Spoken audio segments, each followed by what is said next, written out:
নমস্কার। গুরু কৃপাহি কেবলম। আমি বিগত কয়েকদিন আগে নামের আদ্যাক্ষর অনুযায়ী জাতক বা জাতিকাদের চরিত্র বা চারিত্রিক কী ধরনের হয় সেই নিয়ে দু চারটি কথা বলেছি। এর আগে আপনাদের এ থেকে এ পর্যন্ত বলেছি। আজকে জি নামের আদ্যাক্ষরের জি অর্থাৎ যাদের নামের আদ্যাক্ষরে জাতক জাতিকাদের প্রথম আদ্যাক্ষর হচ্ছে জি, তারা কি প্রকৃতির হয় সেই নিয়ে আমি দু চারটি কথা বলছি। যেসব জাতক বা জাতিকাদের নামের প্রথম অক্ষর জি, তারা খুব শক্তিশালী ও দৃঢ় চরিত্রের হয়। তারা খুব শক্তিশালী এবং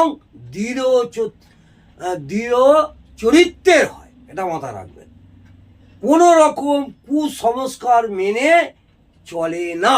কোনো রকম কুসংস্কার মেনে চলে না। এরা মনের সব কথা প্রকাশ করে না, চাপা হয়। এরা সবসময় মনের মধ্যে বা গুপ্ত কোনো কথা প্রকাশ করে না।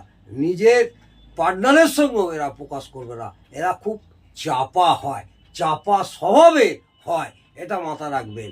এর মনের সব কথা বন্ধু বান্ধব প্রিয়জন এমনকি নিজের পার্টনারকেও এরা বলবে না।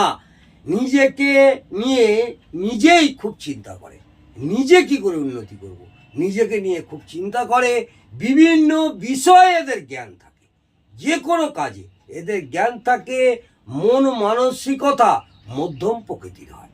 এই সব জাতক জাতিকাদের মন মানসিকতা মধ্যম প্রকৃতির হয়। এরা ভবিষ্যৎ নিয়ে চিন্তা করে, এরা ভবিষ্যৎ নিয়ে চিন্তা করে বা চিন্তা করে সেই কাজটা করা চিন্তা করে আমার ভবিষ্যতে কি হবে। এদের মানসিক দৃঢ়তা প্রবল। এই সব জাতক জাতিকাদের মানসিক দৃঢ়তা প্রবল। বোঝা গেল যাদের নামের আদ্যাক্ষর জি, তারা কি ধরনের চরিত্রের হয় সেই নিয়ে দু চারটি কথা বললাম।